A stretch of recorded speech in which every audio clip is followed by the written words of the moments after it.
కొత్తగా పరిచయం అమ్మాయి. అప్పుడే జస్ట్ ఒక అమ్మాయికి అబ్బాయి కావచ్చు, నేను అమ్మాయి వెర్షన్ చెప్తాను. ఈ అమ్మాయి ఏం చేస్తుంది, కొత్తగా ఒక అబ్బాయిని పరిచయం అవుతుంది. ఏదో రకంగా సోషల్ మీడియా ప్లాట్ఫామ్ కావచ్చు, లేకపోతే ఏదో ఒక ఫ్రెండ్, అంటే ఒక ఫ్రెండ్ అకేషన్కి వెళ్ళారు, ఎక్కడికో వెళ్ళేటప్పుడు ఒక ఫ్రెండ్స్లో ఒక అబ్బాయి జస్ట్ స్మైల్ ఇచ్చుకున్నారు, మాట్లాడుకున్నారు, జస్ట్ మొబైల్ ఎక్స్చేంజ్ చేసుకున్నారు. ఎక్స్చేంజ్ చేసుకున్న తర్వాత అక్కడ స్టార్ట్ అవుతుంది సార్ ఈ ఫ్లడ్ లైటింగ్. ఇమీడియట్గా నైట్ ఎప్పుడో ఫోన్ చేస్తాడు. ఆ రోజు అమ్మాయి హాస్టల్లో ఉంటుంది, ఆ అబ్బాయి కూడా హాస్టల్లో ఉంటాడు.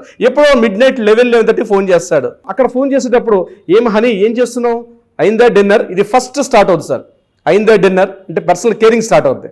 అక్కడ స్టార్ట్ అయిన తర్వాత ఈ అమ్మాయి కూడా ఖాళీగా ఉంది హాస్టల్లో, జస్ట్ అన్ఎక్స్పెక్టెడ్గా వచ్చింది ఖాళీగా, రెస్పాండ్ అవుద్ది ఆ అమ్మాయి కూడా. కొద్దిగా పరిచయం, అది ఎక్కడికి వెళ్తుంది, అక్కడ పరిచయాలు దాటి వ్యక్తిగతంగా మాట్లాడుకోవాల్సిన విషయాలు కూడా మాట్లాడుకునే స్టేజ్కి వెళ్తారు. నువ్వు ఏ కాలేజ్ చదువుతున్నావు, నీ సెమినార్స్ అయిపోయా, నీ బ్యాక్లాగ్స్ అయిపోయా, ఎన్ని ఉన్నాయి, ఏ ఇయర్ చదువుతున్నావు, ఇది కాలేజీలు జరిగేది. ఇట్లాంటి మెల్లగా ఈ పరిచయాలు ఒకరికొకరు దగ్గరగా సంబంధాలు తీస్తుంది. ఇక్కడ సంబంధాలు దగ్గర తీసేటప్పుడు ఈ ఫ్లడ్ లైటింగ్ అని చెప్పాను చూసారా, ఇది అతని మీద కంప్లీట్గా ఫోకస్ అవుతుంది అనమాట. ఈ అమ్మాయి చేస్తుంది, ఈ అమ్మాయికి వాడు కంప్లీట్గా ఫోకస్ చేస్తాడు. ఎలా ఫోకస్ చేస్తాడు, నెక్స్ట్ డే మార్నింగ్ మెసేజ్ వస్తుంది, ఇంకో రకంగా మెసేజ్ వస్తుంది.